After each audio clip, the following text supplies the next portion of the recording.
Hello. Welcome to Expert Insights on Psoriatic Arthritis. How do personalized treatment options transform patient outcomes? This is a program that is sponsored in collaboration with Rush University Medical Center and Practice Point Communications. And it is supported by an independent educational grant from Novartis. My name is Dr. Philip Mease. I am the Director of Rheumatology Research at Swedish Medical Center, Providence St. Joseph Health, and also clinical professor at the University of Washington in Seattle. And I'm joined today by April Armstrong. April, introduce yourself. Sure. Thanks, Philip. Hello, everyone. I am Dr. April Armstrong. I am professor and chief of dermatology at UCLA. I am also chair emeritus for the medical board for the National Psoriasis Foundation. Currently, I also serve as co-president for GRAPPA, which is a group in research in psoriasis and psoriatic arthritis. And I'm very happy to be here today. Upon completion of this activity, you should be able to recognize the overall features of psoriatic arthritis and its significant burden on a patient's quality of life. Recognize the signs and symptoms of PsA to be sure that we're getting a timely and accurate diagnosis. Develop personalized therapeutic approaches for patients, and this is going to be aided by some of the cases we're discussing. And formulate best practices for shared decision-making as you educate and communicate with patients about the nature of PsA, it's the fact that it affects the whole body, and treatment goals and expectations. As mentioned, we're going to be discussing several cases to reinforce the points that we're making during the course of our teaching. Wonderful. Thank you, Philip, for that wonderful introduction and a review of the objectives. And first, let's think about psoriatic arthritis in terms of epidemiology. What we know is that PsA affects both males as well as females equally. Majority of the patients affected tend to be Caucasians. While it's relatively uncommon in the general population, what we notice is that it's fairly common in patients with psoriasis. In fact, if you use the formal classification criteria called Casper criteria, you will note that about a quarter to a third of the patients with psoriasis either have or will ultimately develop psoriatic arthritis. And of note is that the onset of their psoriasis, of their skin symptoms, precede their joint manifestations by a median of around 8 years or so. So a majority of our patients were likely to see their skin psoriasis prior to them being diagnosed with psoriatic arthritis. And when we look at the age where patients are developed with PsA, it's usually between 30 to 60 years of age. And the prevalence is relatively lower in Asia compared to Europe or North America. When we talk about the disease burden for patients with psoriatic arthritis, and I would say that Philip probably agree that a lot of these also overlap with patients with psoriasis as well, is that there are psychological consequences, physical manifestations such as pain and fatigue and stiffness in their joints, and also a lot of social stigmatization, as well as decrement in terms of the ability to enjoy one's quality of life.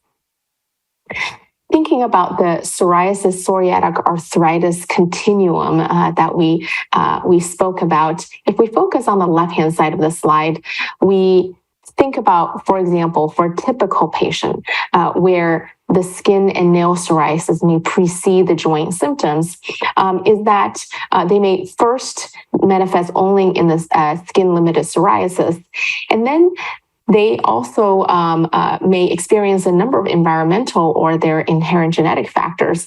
So, for example, biomechanical stress on their joints, infections, and then for some patients, if they have a first-degree relative with PsA or carries the HLA-B27 allele, all these additional factors can lead to these patients being potentially more predisposed to develop what's considered preclinical activation phase of PsA. Now, if the patient is untreated, what happens is that patients, these preclinical immune activation can continue such that they can start to develop noticeable symptoms, principally arthralgia or stiffness in their joints when they wake up in the morning. Some patients may also start to experience some synovial enthesial inflammation, but at this early stage, they may not be able to, those may not be symptomatic yet, but you can catch them on imaging.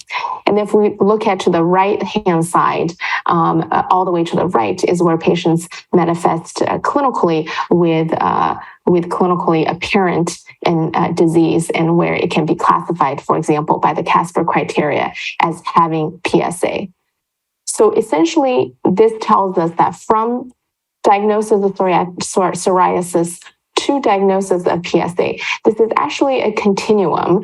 It's not that one day that PsA starts, but rather there are different phases: preclinical manifestation, prodromal manifestation, stages where we want to be especially aware of. And there are potentially evidence and lines of studies that show that intervention, possibly even in earlier stages, could be very helpful with regards to patient outcomes. Okay, we touched a little bit upon the risk factors for patients developing PsA in patients with psoriasis. We talked about family history. This is actually very important. So I asked my psoriasis patients about their family history of PsA. Importantly, what one notes is that there are specific genetic susceptibility. For example, we talked in the earlier slide here, HLA-B27 allele. But in addition to that, there are other genes that are involved in the interferon signaling and NF-kappa B signaling. That is very important. Finally, when we talk about risk factors for exacerbation of PsA, this may include obesity, hyperlipidemia, and there can be a number of other comorbidities that are associated, including depression, uveitis, thyroid disease, and so forth. Sometimes nail dystrophy is a good indicator of risk factor for PsA because nail dystrophy can be an early sign that inflammation is involving the synovial joint, synovial space that also is in close proximity to the nail matrix.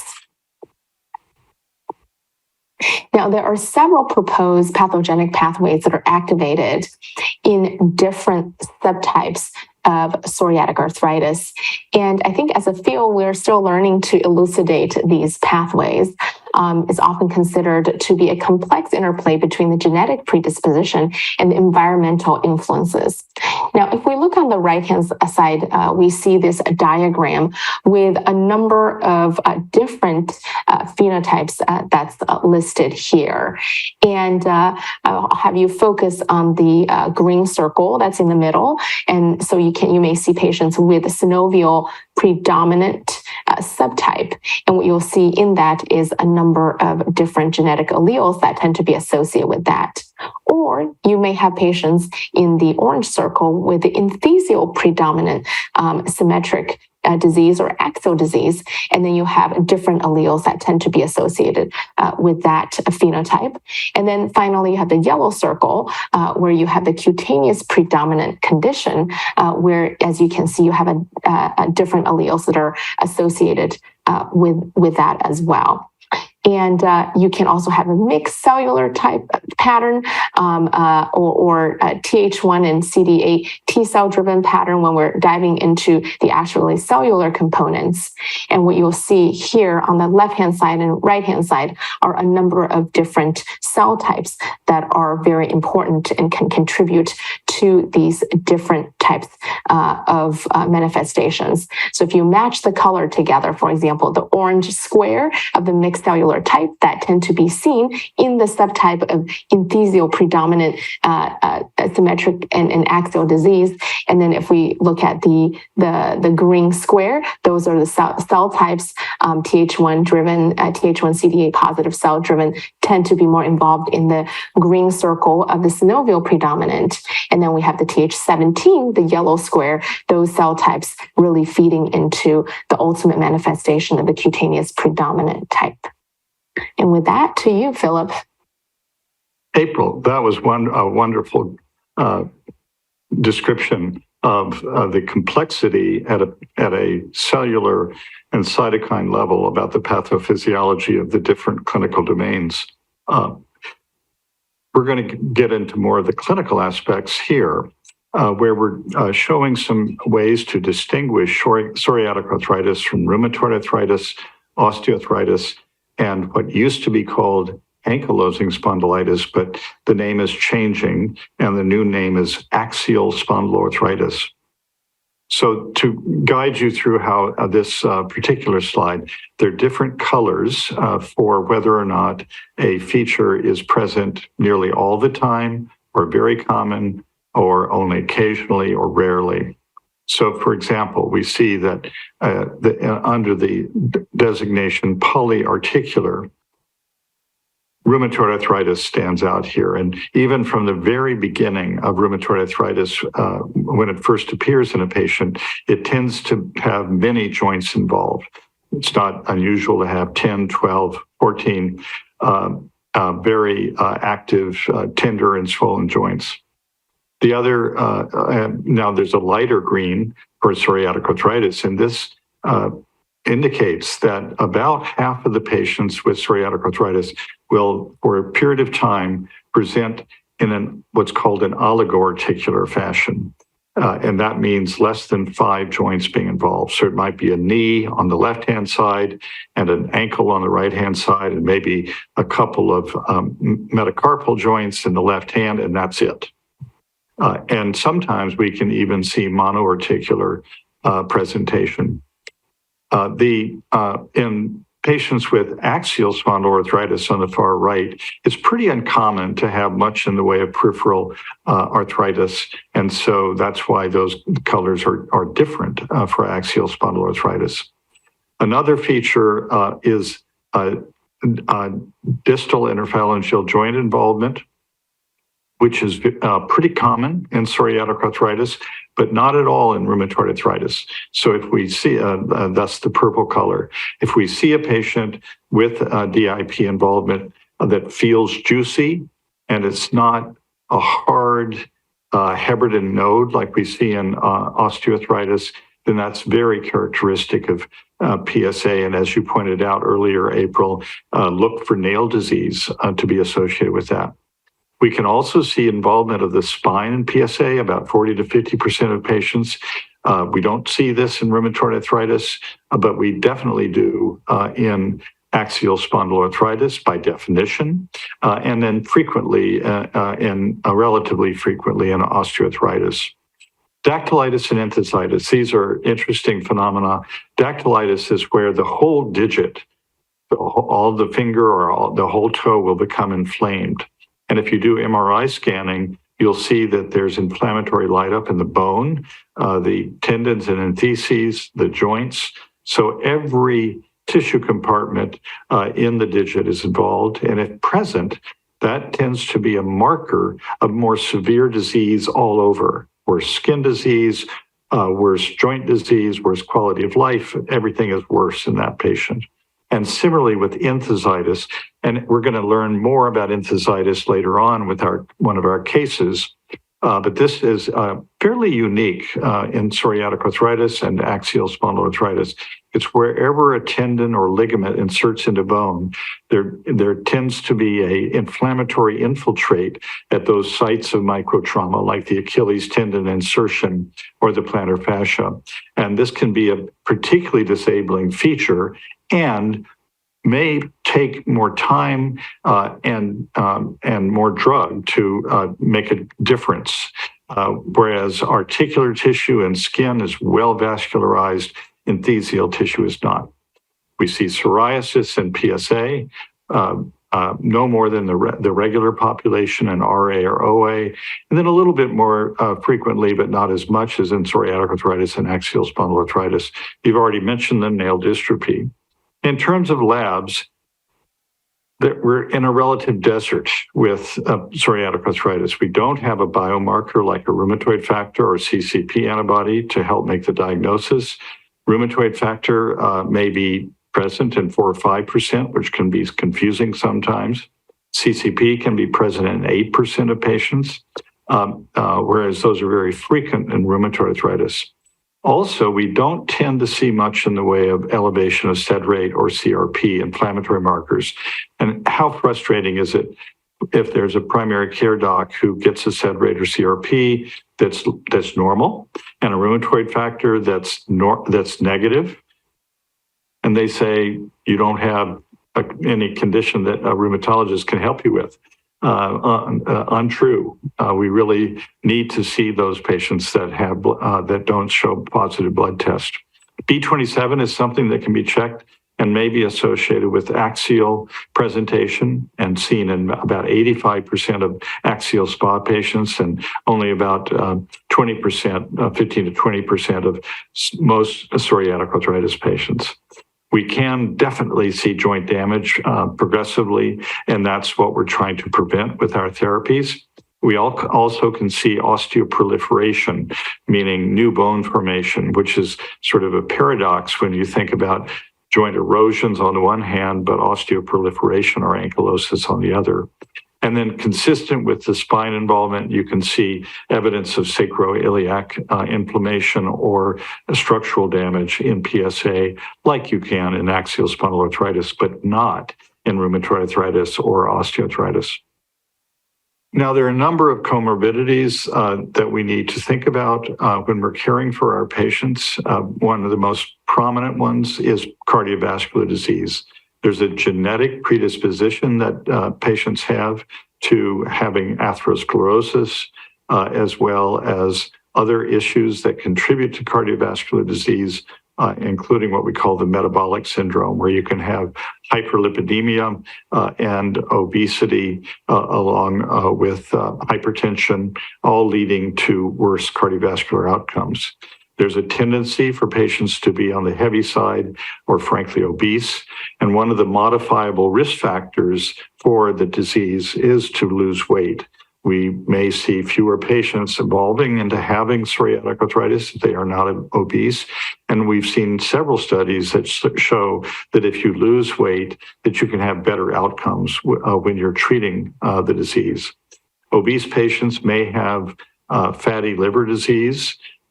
And this should be taken into account when we use medicines like methotrexate that may also contribute to liver disease. Mood disorders, this is a big deal. These patients have a double whammy with painful musculoskeletal disease as well as unsightly psoriasis. And so they have a high rate of depression and potentially suicidal ideation. And so that's something that should be addressed directly. We shouldn't skirt around it. We so often leave that out when we're talking with our patients, but it's so important to address this directly. There may be a slight increased risk for various infections as listed here, as well as malignancy, and osteoporosis can be seen more frequently. And as in any other rheumatic condition, we can see fibromyalgia concomitantly with the psoriatic arthritis. So typically in most studies, we see fibromyalgia in somewhere between 15 to 20% of patients with PsA, axSpA, rheumatoid arthritis, lupus. And another phrase that we use for this is central sensitization. And I will sometimes use that phrase with the patient if I feel that the dreaded F word is causing a stigma for them, and which it may. And so we end up talking about the neurobiology of central sensitization, the uptick of nociceptive neuropeptides that can occur when you have a chronic pain or chronic inflammatory condition. And this needs to be dealt with in parallel with treating their immunologic condition. Wonderful. So speaking of comorbidities that Dr. Mease very nicely presented, we are going to transition from that to talking about some of the GRAPPA treatment recommendations. And then you will notice that it also incorporates comorbidities for that. So the Group for Research in Psoriasis, in Assessment of Psoriasis and Psoriatic Arthritis, is a research organization where Dr. Mease and I are both very intimately involved in. And one of our goals for this research nonprofit organization is to develop treatment recommendations that can be very helpful and evidence-based for our clinicians. And these treatment recommendations are oftentimes widely cited in the literature and used by different authorities. So a few things. We talk about, when we create these treatment recommendations, the goal is to really achieve the lowest possible disease activity, meaning that to really reduce disease activity in all of the different domains of disease. And when we think about psoriatic disease and specifically psoriatic arthritis, there can be various different domains. And by domains, I mean different manifestations of the disease, whether it's enthesitis, dactylitis, peripheral arthritis, and so forth. And if we look at on the right-hand side, what you see is that we want the choice of therapy that can address as many of those domains as possible. So that if you have a patient, for example, who have both peripheral disease and axial disease, you want to choose a therapy that addresses both of those. And additionally, we want to account for certain comorbidities that they may have. So we may want to tweak the initial choices based on the other medical conditions that they may have. And then finally, the guidelines allow for reevaluation and readjustment of the therapy as needed as we see response in our patients.